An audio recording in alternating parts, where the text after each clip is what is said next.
Welcome. In this video I'm going to be taking a look at this TROND 8-outlet surge protector with USB charger. So this was provided to me by the distributor, but they're not compensating me for this video and they're not reviewing it before I post it. If you find this video helpful and you want to purchase one of these, I'll put a link to it in the description on Amazon, and if you use that link it helps me out a little bit and doesn't cost you anything extra. So this has 8 AC outlets, 2 USB-A and 2 USB-C outlets, it has 1700 joule protection, it has a flat plug so it's 0.33 inches, so that's just under 3/8 of an inch, and it has a 5-foot power cord. On the back we have some specs. So the material is UL94V Zero Flame Retardant PC plus ABS. Rated power on this is max 1625 watts. So the USB-A output is 2.4 amps max and USB-C output is 3 amps max, and the total USB output is 3.4 amps max or 17 watts. So it's going to share the output between the USB ports. So you're not going to be able to use this to fast charge all of your devices at the same time. So this could be good for overnight charging, or it could be good for powering devices like Fire TV sticks that just want constant power. We have the dimensions and weight there also. So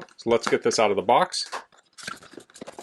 So here we have a welcome guide. It's going to have a lot of the same information on the box. So this does come with a tether. So let's take a closer look at this. So we have 4 outlets on the face, and we have 2 on the top, 2 on the bottom, and then on the side we have the 2 USB-C and 2 USB-A ports, and then the opposite side we have the on-off switch. Then we have a power and protection light. On the bottom we have rubber feet, and then we have these keyhole slots.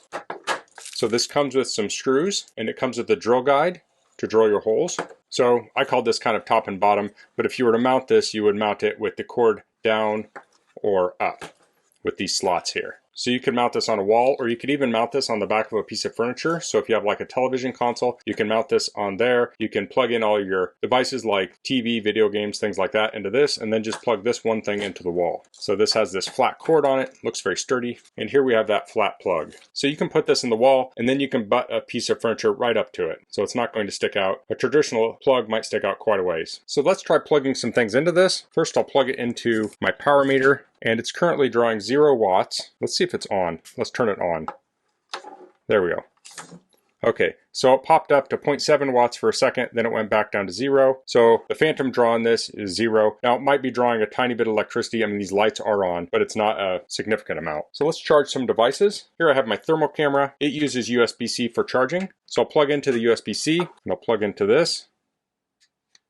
And it's lit up, so it is charging, and we're currently drawing 2.8 watts. Next I'll plug in this iPhone with a lightning to USB-A cable, and that is charging, and we're up to around 13 watts or so. It's kind of evening out. So now we can plug in other devices. So with the orientation of these plugs, it gives you lots of options for plugging things in. So here I have a power adapter. Now this would not plug in here very well, it would rise off the ground. I could plug it in like this, but for this type of plug I think it's best just to plug it in like that. So here's another plug. It's a similar kind of plug, but the prongs are 90 degrees to this other one. So like this, you wouldn't want to plug this in here because you'd block this outlet. You could plug this in the back here, or we could plug it in the top.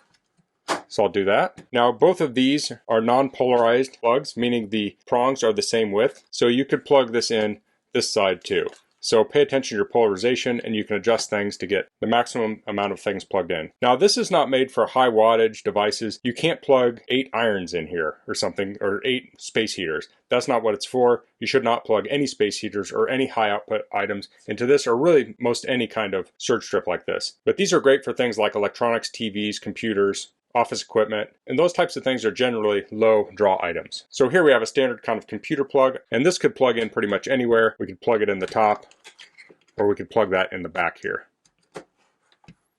So we have 3 things plugged in, and we have 5 more outlets available. I think this is more versatile than a traditional power strip where they're all in a straight line, and you may have certain types of transformers that don't fit in certain orientations. This gives you lots of different options for plugging things in. And now since it has those USB ports on the side also, you don't have to use up all your AC outlets for USB adapters. So that can also save you some space. So that's the TROND 8-outlet surge protector with USB. If you're looking for an outlet for under a desk, behind some furniture, or bedroom office, I think this is a great option. This could also work well as a travel adapter. You could plug this in your hotel, and then you could use it to charge your phone and your laptop and other devices. I like the compact size of this. It gives you lots of ports in a small space, and as I mentioned earlier, it gives you lots of options for plugging different types of power bricks and plugs in. So that's all I'm going to cover in this video. If you have any questions, please leave them in the comments. If you like this video, please click like. If you haven't subscribed to my channel, I'd appreciate if you could do that. Thanks for watching. Until next time, goodbye.